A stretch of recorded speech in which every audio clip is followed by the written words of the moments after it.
Ya,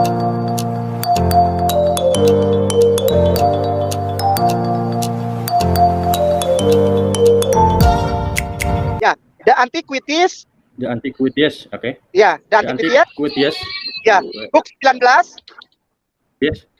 Book 19. Ya, chapter 9.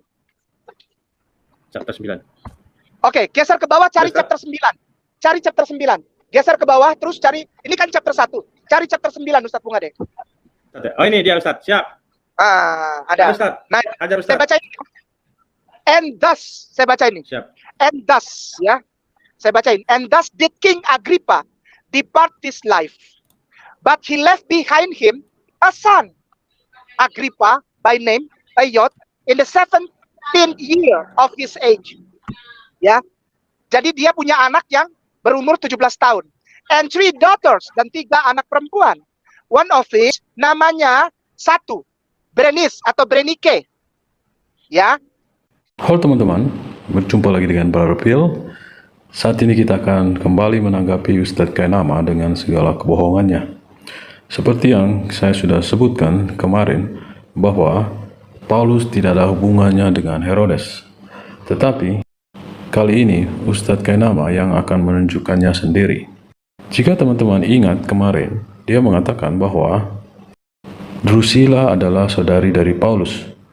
Mari kita lihat buku yang dikutip oleh Ustadz Kainama, yaitu penulis sejarah Flavius Josephus.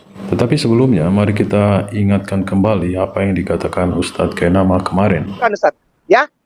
Dan setelah beberapa hari datanglah Felix. Felix ini gubernur. Dia orang bule.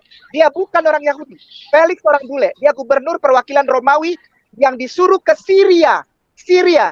Dia jadi gubernur perwakilan di Syria. Namanya Felix. Bule. Dan dia bersama-sama dengan istrinya. Namanya Drusilla. Seorang Yahudi. Drusilla ini keturunan dari Herodes Antipas. Herodes Agung. Drusilla. Dan dia adalah saudara perempuan Saulus, saudaraku sayang. Dan dia adalah saudara perempuan Saulus, saudaraku sayang. Dan dia adalah saudara perempuan Saulus, saudaraku sayang.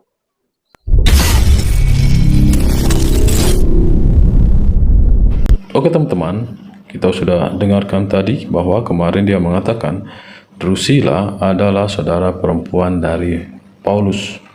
Sementara menurut sejarawan Flavius Josephus yang dikutip oleh Ustadz Kainama, Drusilla cuma punya 1 saudara dan 2 saudari perempuan. Jadi bohong besar kalau dia mengatakan Drusilla adalah saudari perempuan dari Paulus. Sementara kenyataannya tidak demikian. Ini jangan ditutup ya, Bung. Bung Ade, ini jangan ditutup ya. Siap. Buka siap. Lihat yang tadi ayat Alkitab itu, Kisah Para Rasul 25 ayat 13. Siap, Ustaz. Ya. Beberapa hari kemudian datanglah Raja Agrippa dengan Berenike, Berenice yang tadi ditulis oleh Flavius Josephus. Buku sejarah tentang Yudea Galilea yang paling tua. Tidak ada lagi yang paling tua selain dia. Tidak ada lagi. Tidak ada lagi catatan sejarahnya. Ya. Buku sejarah tentang Yudea Galilea yang paling tua.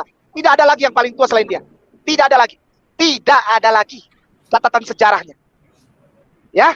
Jadi saya mau bilang, ya, Kisah Para Rasul, kisah tentang Paulus dan Saulus dari Tarsus ini adalah kisah tentang keluarga besar Herodes. Teman-teman, kita sudah dengarkan bagaimana pemaparan Ustadz Kainama. Dia mencomot sana, mencomot sini untuk membuktikan klaimnya bahwa Paulus adalah keturunan Herodes. Tetapi kita sudah buktikan dalam beberapa video, bahkan dari dokumen yang dia gunakan, itu tidak benar. Tetapi ada yang lebih menarik dari itu. Tadi kita melihat bahwa Ustadz Kainama menggunakan sumber dari sejarawan Flavius Josephus. Tapi yang tidak disadari oleh Ustadz Kainama adalah sejarawan Flavius Josephus justru bercerita tentang penyaliban Yesus, yang mana itu bertentangan dengan ajaran Al-Quran. Jika Ustadz Kainama konsisten menggunakan sejarawan Flavius Josephus, Artinya, dia sedang bertentangan dengan ajaran agamanya sendiri. Seperti yang dikatakan di dalam surah An-Nisa 157 bahwa Yesus atau Isa menurut saudara Muslim tidak disalibkan, tetapi yang disalib itu orang lain yang diserupakan. Mari kita lihat catatan sejarah yang ditulis oleh Flavius Josephus tentang penyaliban Yesus dari buku yang sama yang dikutip oleh Ustadz Kainama tadi. Ya, The Antiquities. The Antiquities, oke. Ya, The The Antiquities. Antiquities. Ya, book 19. Yes. Book 19, Ya, chapter 9. chapter 9. Oke teman-teman, mari kita buka buku The Antiquities of the Jews, buku 18. Kalau tadi Ustadz Kainama mengutip dari buku 19, kali ini kita mengutip buku 18 dan chapter yang ketiga. Ingat ya, ini adalah buku yang sama yang dikutip oleh Ustadz Kainama. Mari kita pergi ke chapter 3. Di dalam bab 3 ini, Flavius Josephus berbicara juga tentang Kristus. Mari kita pergi ke paragraf yang ketiga. Di sana dikatakan, "Now there was about this time Jesus, a wise man, if it be lawful to call him a man, for he was a doer of wonderful works, a teacher of such men, and received the truth with pleasure. He drew over to him both many of the Jews and many of the Gentiles. He was the Christ. And when Pilate, at the suggestion of the principal men among us, had condemned him to the cross, those that loved him at the first did not forsake him, for he appeared to them alive again the third day, as the divine prophets had foretold, and 10,000 others wonderful things concerning him. And the tribes of Christians, so named for him, are not extinct at this day." Jika diterjemahkan apa yang dikatakan oleh Flavius Josephus, di sana dia menceritakan bahwa Yesus adalah seorang yang bijaksana. Dia juga mengatakan bahwa banyak juga orang Yahudi dan bukan Yahudi yang mengikuti dia. Dan selanjutnya dia mengatakan bahwa Pontius Pilatus menghukum Yesus disalib atas desakan pemimpin-pemimpin orang Yahudi. Dan tidak berhenti di situ, Flavius Josephus juga menceritakan bahwa Yesus bangkit pada hari yang ketiga. Jika kita bandingkan pernyataan Alkitab dan pernyataan dari sejarawan Flavius Josephus, sangat setuju satu sama lain.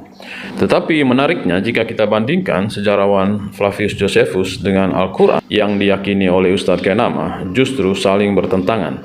Tetapi yang lucunya, Ustadz Kainama menggunakan tulisan sejarawan Flavius Josephus untuk membuktikan argumennya. Justru Flavius Josephus bertentangan dengan apa yang dia yakini. Tadi ditulis oleh Flavius Josephus. Buku sejarah tentang Yudea Galilea yang paling tua. Tidak ada lagi yang paling tua selain dia.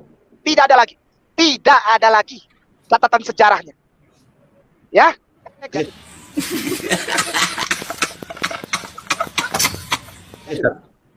Mana dia? Sebagai penutup. Sebagai penutup. Sudah. Ya. 19 Ya, oke. Ya, 19-nya ganti 20. Ganti 20. Book 20. Oke, langsung enter. Siap. Yang mana? Cari yang Penelope lagi, yang Penelope tadi. Penelope. Oke, Tutup siap. Penelope. Siap, Ustaz. Sudah, Ustaz.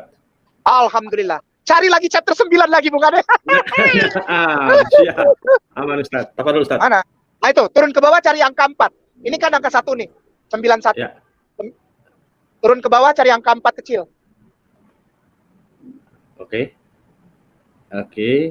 Ini sudah, Ustaz. 4, baik ya. About this time was the King Agrippa. Tuh lihat tuh. Selalu hubungannya kalau Saulus itu pasti Agrippa, Antipas, Herodes, Berenike, Drusilla, Salome, Timotius, Trofimus, Tacitus, semua nama-nama yang begitu. Ya, oke ya. Geser ke bawah pelan-pelan, Ustaz. Geser ke bawah. Oke, sebentar ke bawah. Geser ke bawah pelan. Oh, sebentar, saya lihat dulu. Itu ada tulisan sebelah kiri Costobarus di blok itu. Sebelah kiri ada tulisan Costobarus. Sebelah kiri itu. Oh, ini. Costobarus. Nah, blok terus ke bawah. Udah ya. Oke, saya bacakan. Costobarus also, and siapa itu? Coba lihat. Saulus. Oke, udah. Siap. Masya Allah, luar biasa. Ustadz Kainama. Wow. Oke teman-teman, ternyata Ustadz Kainama tidak berhenti di situ. Dia melihat ada kata Saulus di dalam tulisan Flavius Josephus, dan otak cocokmologinya mulai berjalan. Sebagaimana ketika dia membaca di dalam Perjanjian Baru, ketika Paulus pergi ke Arab, dia langsung mengasumsikan bahwa Paulus sedang naik haji. Hal yang sama juga dia lakukan di dalam tulisan Flavius Josephus. Ketika dia melihat kata Saulus di sana, dia langsung interpretasikan bahwa Saulus yang dimaksud di dalam tulisan Flavius Josephus adalah Paulus yang sama di dalam Perjanjian Baru. Kalau kita baca di dalam tulisan Flavius Josephus, tidak dijelaskan siapa Paulus atau siapa Saulus yang dimaksud. Oke teman-teman, demikianlah pembahasan kita terhadap kebohongan dari Ustadz Kainama. Sepertinya Ustadz Kainama sedang menghancurkan Islam dari dalam, dan setiap pernyataan-pernyataan dia justru bertentangan dengan ajaran agama Islam. Saya berharap saudara-saudara Muslim berpikir kembali untuk menjadikan dia Ustadz. Gantinya dia menguatkan iman dari saudara-saudara Muslim. Justru dengan pernyataan-pernyataannya, dia sedang meruntuhkan apa yang diyakini oleh saudara Muslim. Oke teman-teman, demikianlah tanggapan kita terhadap pernyataan Ustadz Kainama. Mari kita tetap bawakan dalam doa saudara-saudara kita Muslim, khususnya Ustadz Kainama, karena Tuhan kita mengasihi mereka sama juga seperti mengasihi kita. Tuhan Yesus memberkati. Luar biasa. Ketika engkau bilang Kristen Katolik, saudaraku sayang, engkau marah aku. Karena Kainama ini sama Bung Ade ini bilang, aku dan Bung Ade jadi Islam karena mencintai Yesus.